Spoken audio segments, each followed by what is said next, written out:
I'm a very avid, consistent meditator. I've been meditating for 20 years. And that's where I go on inner journeys to connect with my heart, my higher self, and my soul's wisdom. And that's where we can go to the Akashic records and get information. There's a lot of things you can do.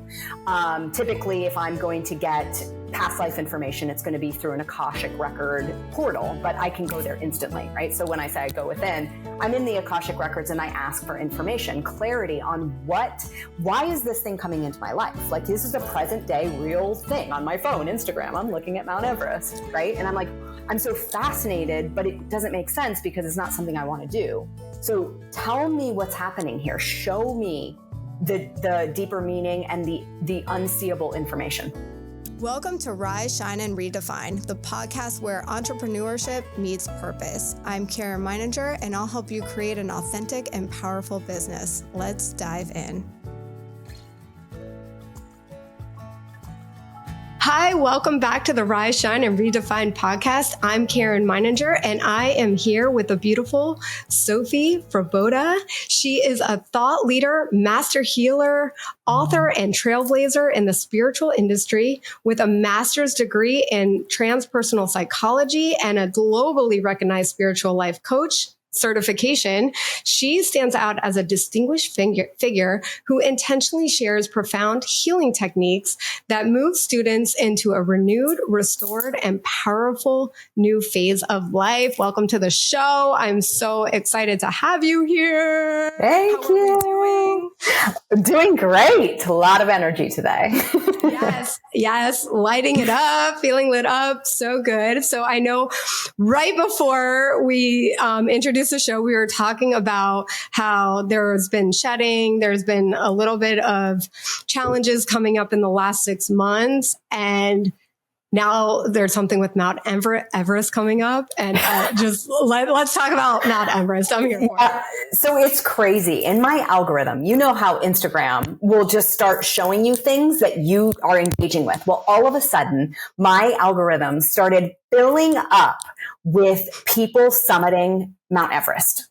Like these treks, this like walking with their ice shoes, going from camp 2 to camp 4. I learned so much about Everest in this past week. I'm like fascinated by it. And the more I engage with it, the more it shows me, right? And so I watched this whole documentary called Finding Michael that I saw because of Instagram. Anyways, I have no desire to go to Mount Everest. Let's just start there. I watch this from my house and I'm like, I give you guys so much credit, guys and women, for doing this, but I have no desire to do this. Why am I so fascinated with this? What is this? So as I'm going deeper down the algorithm, I'm starting to learn about these Sherpas and these Sherpas that guide these groups up the mountain, where basically, camp 4 is so high in altitude that it's not a condition for humans. Typically you need oxygen. Now there are hikers and mountaineers that do hike this without oxygen, but they're like panting, but it is like the next level challenge. I've learned all this stuff. So anyways, I'm like, what is this? Why am I getting so drawn into this world that I have no desire to experience? Like I would get it if it was like, oh, I want to do Mount Everest. Let's go. It's not like that. And so I go into my meditation and I'm like, why am I so fascinated with this? What is this about? And Spirit showed me the first layer. There's definitely some past life stuff that I am going to be revealed in the next couple months that I have not been revealed yet. So that was the first reveal. Okay, wait, tell me more about that. What does that even mean? So for people who aren't necessarily in the spiritual world, what does that mean to be revealed?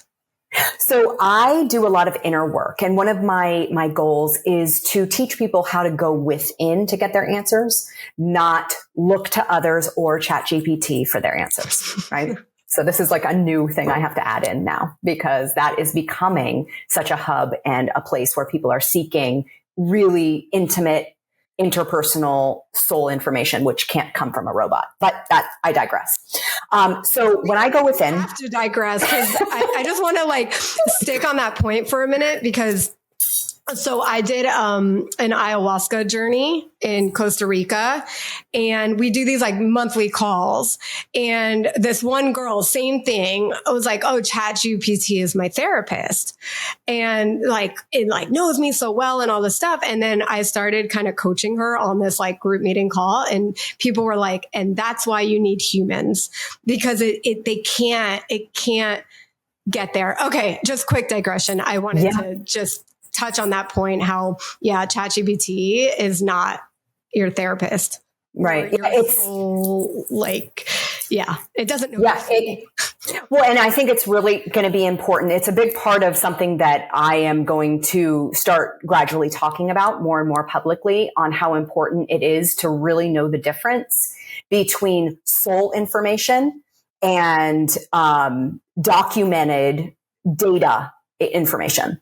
Like faith is not fact. They're different. Spirituality is not science. They're not the same. The second that we have science and we have facts, we don't have faith and we don't have spirit. They're not the same. So we can't use facts and then say it's faith. We have to choose a lane.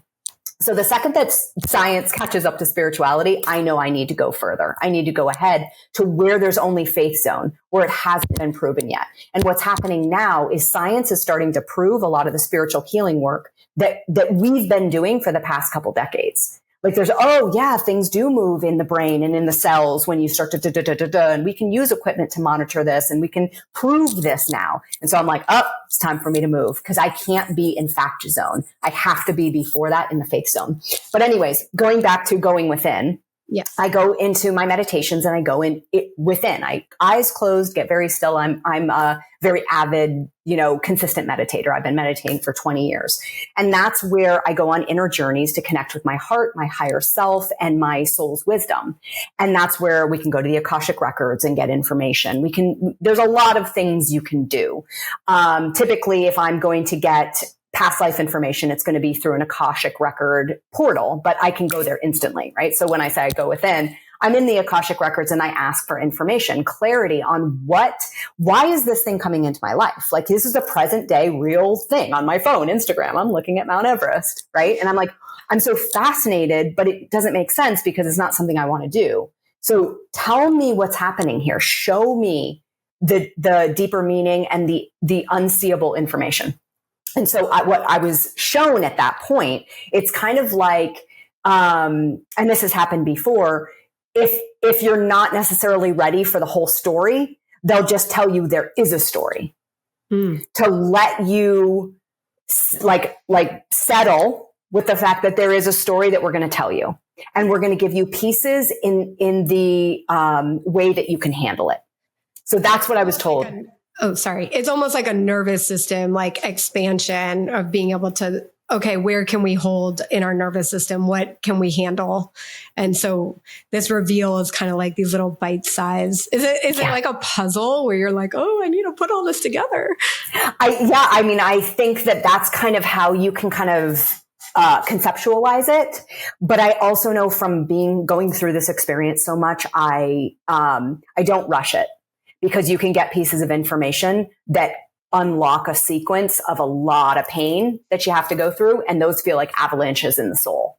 So I don't rush those. I'm like, I trust you. Give it to me. Don't give it to me if I don't need it. If I don't have to go through that, I don't need to. So I don't rush it. But anyways, the next reveal, so I'm within and I said, okay, well, I know I'm going to be getting more information on that. And the next thing that came through, I'm clairaudient, which means I hear spiritual information. I heard you are a Sherpa. What? So spirit was then showing me that what I do for people in the spiritual healing world is what Sherpas are doing for people climbing Mount Everest. Wow. I have the equipment, the tools, the knowledge, and the ability to really take people on very impossible missions of their soul. And that's a piece of why I'm so fascinated with this. And I was like, well, thank you. That's so touching and beautiful. And I appreciate that visual. And it gave me, just this certainty and this clarity and this gratitude of being able to get so clear on my mission. Like it just solidified my mission even more on what the work I'm doing right now is really like. I'm a spiritual healing Sherpa. That's incredible. And congratulations, Sherpa.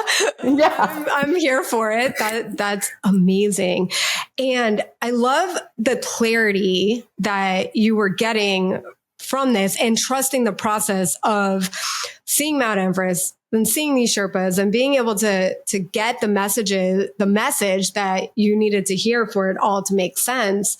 And my question for you is, okay, what if there's somebody listening here that is really looking for clarity? And I love what you were talking about before is like there's science and there's spirituality, and they're different. And it's how can we really be in faith into getting the clarity that we really truly need and trusting it's there and just in getting quiet, maybe meditating. But what are some tools that you might have to really help with some clarity on like what your mission is or who you're here to serve or how to grow, whatever feels alive for you to just kind of help get some clarity for some people?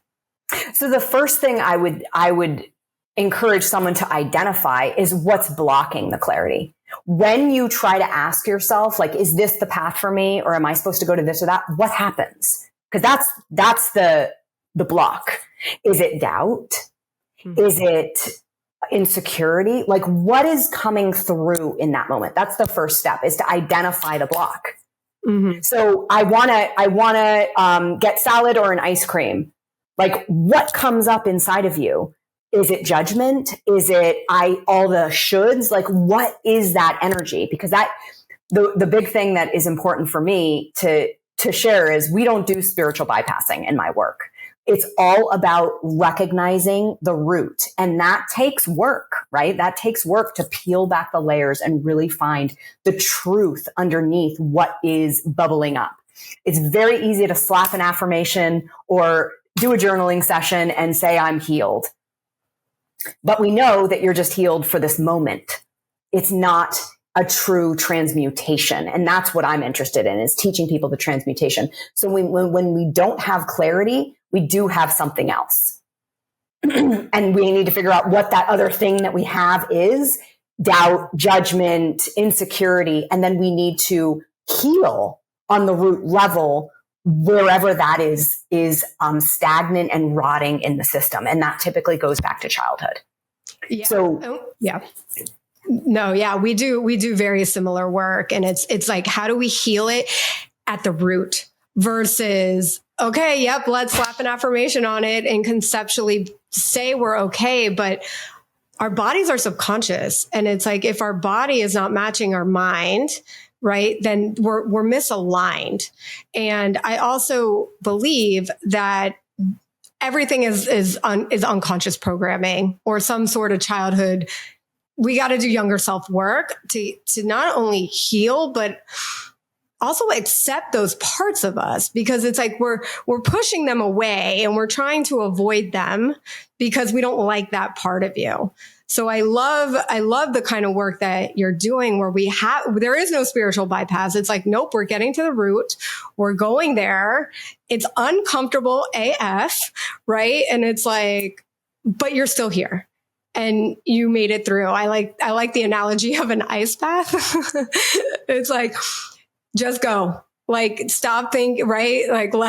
Like as we know in our world, like less thinking, more doing. Right. And being able to go there so that we can heal and then accept. Does that resonate? Yeah, I think that it's ultimately, like, to bring it back to your question, if somebody is looking for clarity, what do? It's like, well, finish the sentence. I don't have clarity because. Because clarity, it's not something you gain. It's really just removing the blocks. You already have it. It's already there. It's alignment. It's like the natural body is the state of health, right? It's like you don't have to work at growing a baby in your stomach if you're pregnant. It just is the natural sequence of how it develops and emerges and grows. And so that's true for all the higher frequencies. They're already here. It's just that they're stuck and calloused by our wounding, our experiences, our trauma, our shadows, our ego compensation, all of these different things. It becomes calloused and it's hard to reach inside. So we start to chip away at the callus, at all the shadows, at all the wounds, and we get to the truth. And then we get to shine the truth once we're in that authentic state. And it's like we get free. It's like, oh, I didn't know what freedom was until now. It's like, I am free and now I can fly, right? Oh my gosh, this is such powerful work. I absolutely love it. Okay, I want to ask you, and this is really just for me, so I know you do a lot of this type of work with your daughter. And I started following you because I have a son around the same age as your daughter. And a lot of the teachings that you were doing was so inspiring to me that I was like trying to soak up all of your content and just like dump it on my child who's like, whoa, this is too much. I don't know. So I'm here, and I know you are here, to break any kind of generational cycles that do not serve. And what are some ways as a parent where we can start getting our children, right? If I knew the stuff that I knew now, when I was 7, I would be a completely different person. My programming, my world would be so different. And so for me, it's like shaping my son to be this resilient, amazing human. And I know you're parenting an amazing human. She is just so special. I'm like obsessed with her, not in a creepy way, I swear.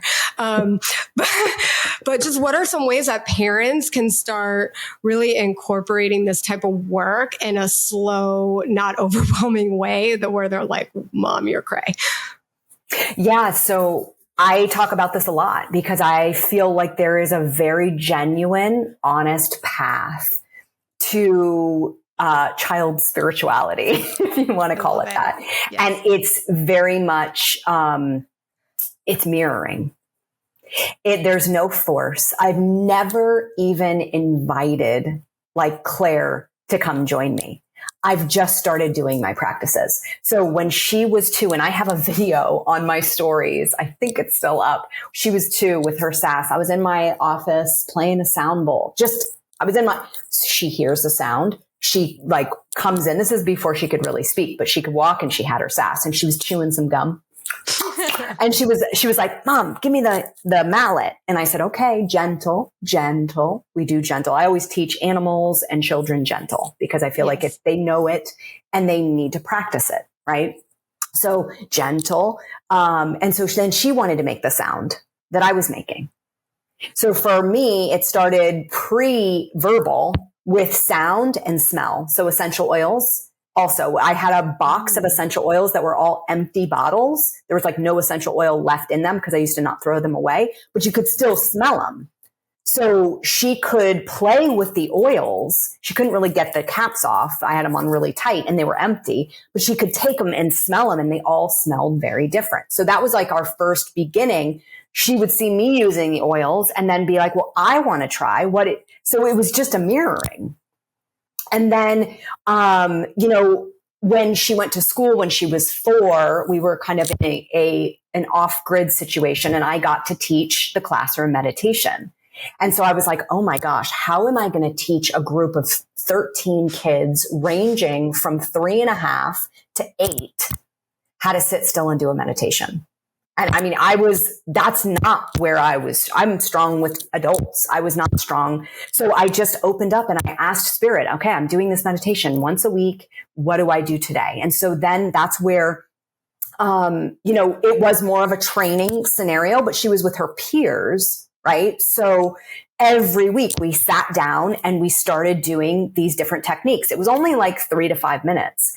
But by the end of 2 years, I had this group of kids be able to do an entire journey of doing rainbow breaths, 7 breaths through the body. And then we would go out into a field and find the rainbow and slide down a slide and pick an orange off a tree and slowly walk back to the front door without moving our body or opening our eyes and staying still for just a couple more moments. No wiggles, no moving. Take another breath without moving your body. And now we can open our eyes. Right. And getting these kids to be able to maintain that type of stillness through inner journeying, eyes closed, body still. So she learned along with this group of kids those fundamentals. And then we would come home and I have all these spiritual tools and bowls and oils and, chimes and different crystals everywhere. And we build grids and it was just fun. It was just play. And then she would ask, what does this mean? Or, if we would talk, if she had a stomach ache, I would say, oh, that's third chakra. You know what third chakra is about? So I always just braided it in. And it was always very organic and natural. And so I really encourage people, don't try to teach your kids, do it yourself. Let them watch and let them invite themselves in, because then you have a captive audience. Captive.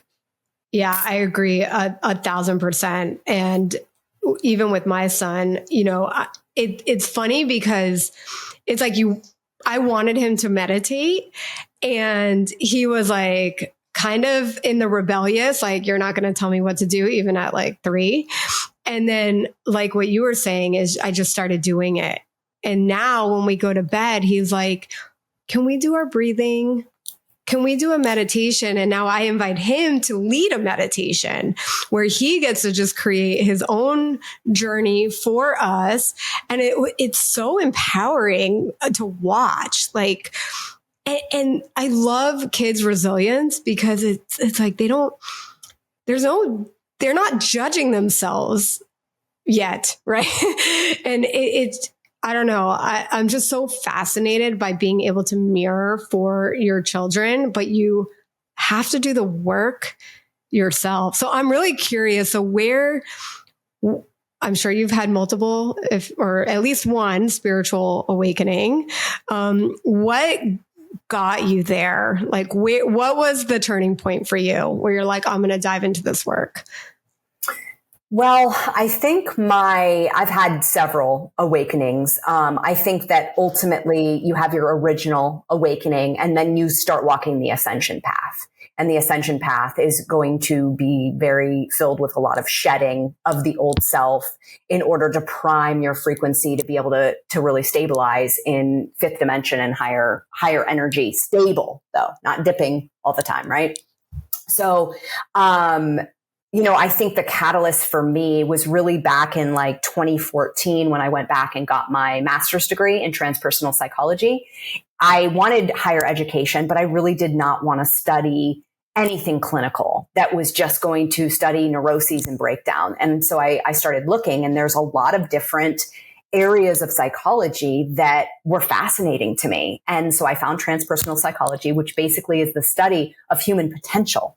Like what happens to humans after they heal and they actually are in their full potential. What are they capable of and how far can they soar? And so it doesn't negate healing. It just takes it further than healing and takes you into that realm of potentiality. So in this program, I felt like I was cracked open. I was just everything I believed, everything I had footing in, I cracked open, and I had what you could probably describe as the dark night of the soul. However, it was more like a metamorphosis. It was like ooey and gooky, and I had to face fears that I had run from. I had this huge fear of the dark. And that was right in my face. And by the dark, I mean like, lights off, like the dark. I had this every time it was dark. I would go into almost like a little mini panic that I just kind of maintained keeping myself out of. And this program just put it smack in my face, and I had to face my darkness, and I had to face spiritual gifts I had run from, because I have a lot of spiritual gifts that I didn't understand when I was young. And so I put them away, and then I felt kind of tormented by some dimensions. And so I had to face those dimensions, and I had to pull my power back, and I had to learn who is really in control. And I also got in tune with much higher frequency and was able to use my light to overcome all of that fear and truly proclaim my power. And so now I don't have a fear of the dark. I don't have that kind of humming in the background thing that used to torment me for decades. It's gone, but it didn't just evaporate. I had to face it. I had to face these deep, hidden, dark, scary, tormenting fears that were just kind of locked away inside of my soul. Yeah. And so how do you get your power back? Is it just little by little, or was there something where it's like, okay, I get it now, and it just kind of clicked for you? I think there's a lot of those moments where you proclaim, you pull back, you get it. It's very much like walking up a mountain, right? It's like there's going to be different altitudes that you achieve, and then you have a base camp and you stabilize at a new altitude, and then you go to the next step, and eventually you get to the top of the mountain. But the second that you get to the top of the mountain, what's the next step? You got to come back down. You don't live up there. You don't stay up there. So, yeah. Yeah. And it sounds like you keep going to the top. Are you at the top yet, or are we still going?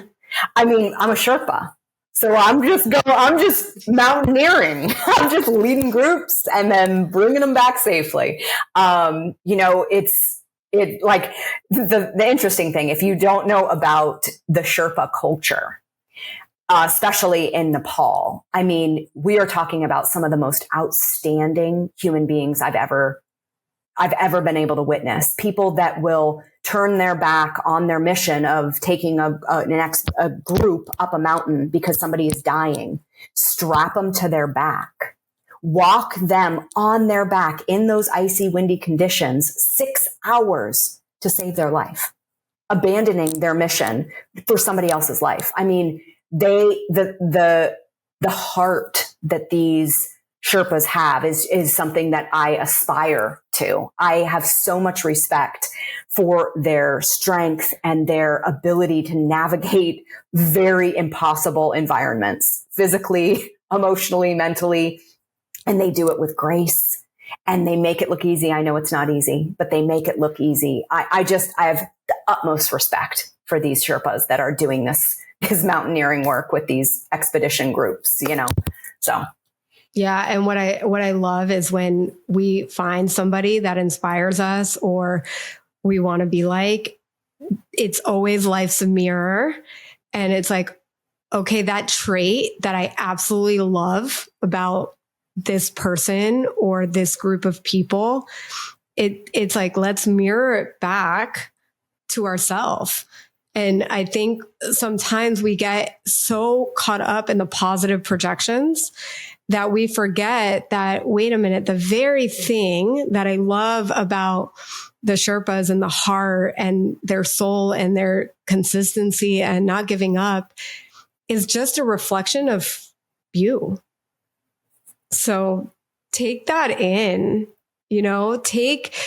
let there be that reminder that, oh, wait, this person who I think is so great and I aspire to be, that person is already within you.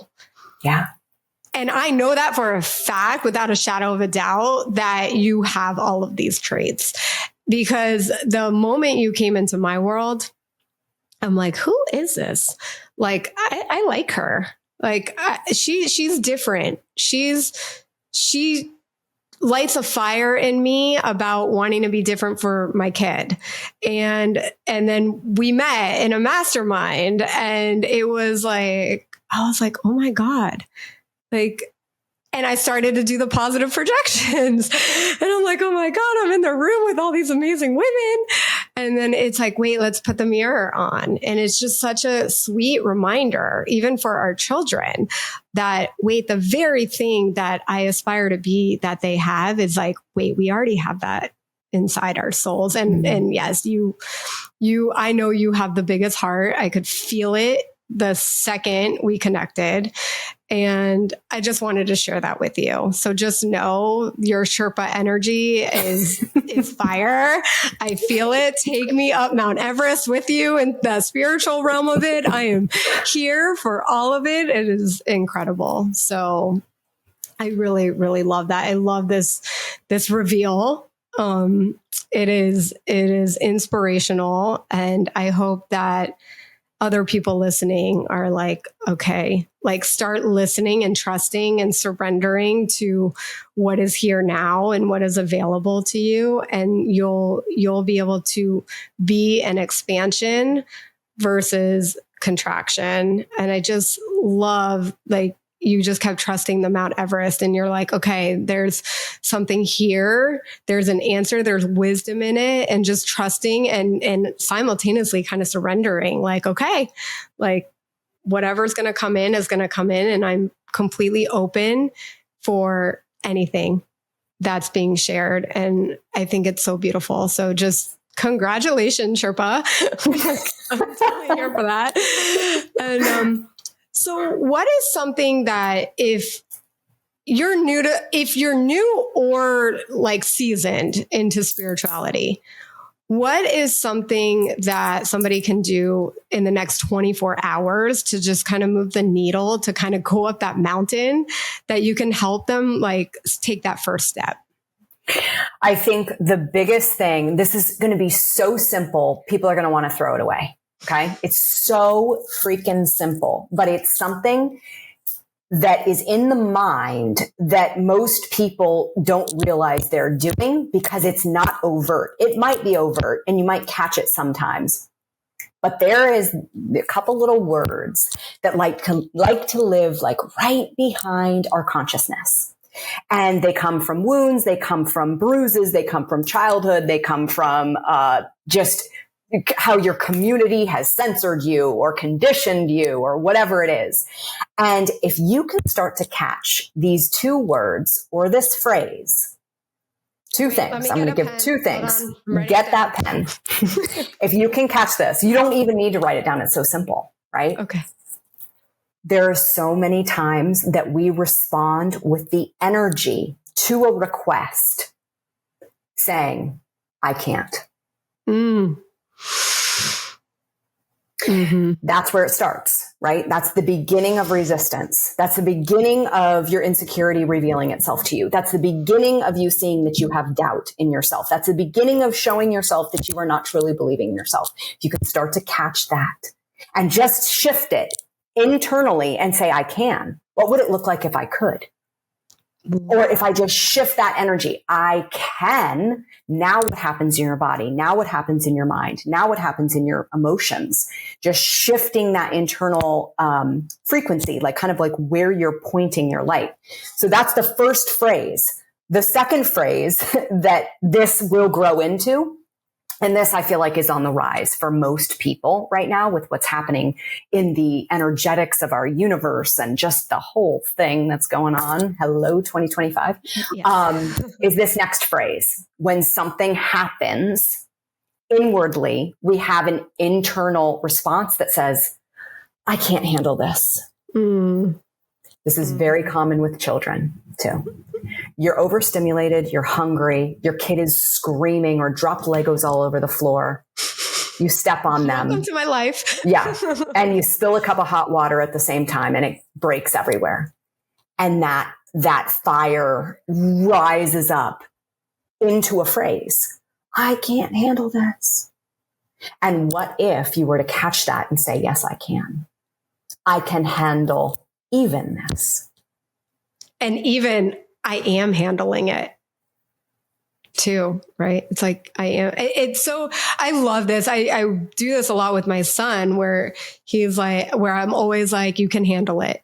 So it's this new programming of, yes, you can. Yes, you can handle it, or you're handling it. Mm-hmm. And it's so simple, like you said, but so insanely powerful at the same time that I feel like, I know your daughter for sure, but my son's nervous system can, outside of losing Uno, he has a big problem with that. But outside of losing a game, his nervous system can handle almost anything. Like he was at the park the other day, and this kid, he was like on this statue thing, and I'm totally digressing, but I think it's valuable. He was on like this statue, and some kid came up to him and was like, "Get off, it's my turn," or something like that, like something really rude. And he's like, and I wasn't there. My friend was there with her kid, and my son goes to this kid, goes, "I was here first." And the kid goes, "Well, if you don't get off, I'm going to grab your arm." And my son goes, "Okay, grab my arm."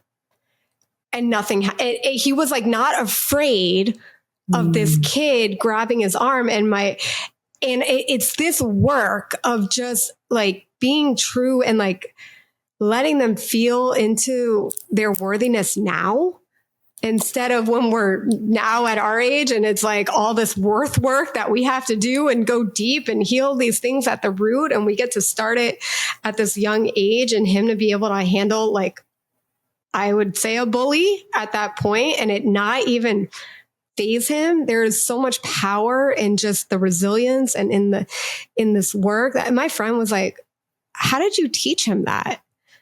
And I was like, "We've been doing like conscious discipline work since he was 2. So it's just in his nature, right? Like he just, outside of losing a game, like he is unfazed. It's unbelievable, because that's where the worth work is. It's like, okay, this doesn't mean anything about you. This person is and it's hard to teach a 7-year-old about projections, right? Like somebody's projecting on you, but he already gets it. And so just being the mirror for your children, or if you're a teacher, like mirroring like what you want these kids to actually do, and giving them the autonomy and the choice of, like you said, you gave your daughter the choice to come sit with you and to come do this work with you without any kind of force, without it, you have to do this. It's like, no, they get to, it's like this power. I'm totally digressing, but just this power of choosing, I feel, is also just a sense of like letting your children channel their own inner wisdom. And that is like so spiritual in such a beautiful, unique way. I love it. I just wanted to share that story because I love your work, and I'm just such a huge fan of yours and supporting you. So just thank you so much for being here and being on my show. You are just such a gift to this world, and I just want you to keep shining. And so with that, where do you hang out most? Where can people find you? How do they connect with you? What are the best ways? I am mostly on Instagram. However, we are on Facebook, YouTube, TikTok, and Pinterest, all as Awaken with Sophie, but Instagram is my jam. And I create all of my content. So I don't have anyone that touches that. Now, all our content is repurposed on all those other platforms. That's why I say just come to the hub where it's happening, which is Instagram, Awaken with Sophie. But anything Awaken with Sophie, awakenwithsophie.com. If you put in Awaken with Sophie anywhere, you'll find me, because that is where I am. What I am everywhere, LinkedIn, everything. Amazing. I'm just so grateful that you're here and you took the time to be here. And I just so much love for you. Thank you so much. Yeah. Well, thank you for having me. Yes, of course.